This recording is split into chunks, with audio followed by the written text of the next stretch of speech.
ഇവിടെ നമ്മൾ അച്ഛൻ ഇന്നലെ വീശി പിടിച്ച മീനൊക്കെയാണ്, കമ്പാവലയിലും കിട്ടിയ മീനൊക്കെയാണ്. അപ്പം അച്ഛൻ ഇന്ന് മറ്റേ മീൻ വിൽക്കണെടുത്തായിട്ട് ഈ മീൻ കൊണ്ട് കൊടുക്കണം. അപ്പം അച്ഛൻ അവിടെ മീൻ വിൽക്കുന്ന സ്ഥലമൊക്കെ കാണിച്ചു തരേണ്ടാണ് വന്നത്. നമ്മുടെ വണ്ടി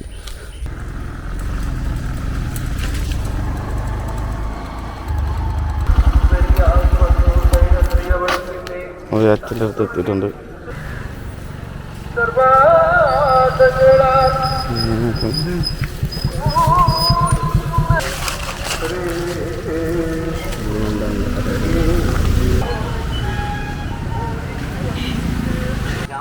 എന്തൊക്കെ മീനാച്ചൊന്ന് പറഞ്ഞു വെച്ചാൽ ഇത് കൊഴുവ, സൂചിക്കൊഴുവുണ്ട്, വരയൻ കൊഴുവുണ്ട്, പൂവാലൻ ചെമ്മീനുണ്ട്, തെള്ളിച്ചെമ്മീനുണ്ട്, സുലോപ്പിയുണ്ട്, പള്ളത്തിയുണ്ട്, കരിമീപ്പള്ളത്തിയുണ്ട്, ഞണ്ട്.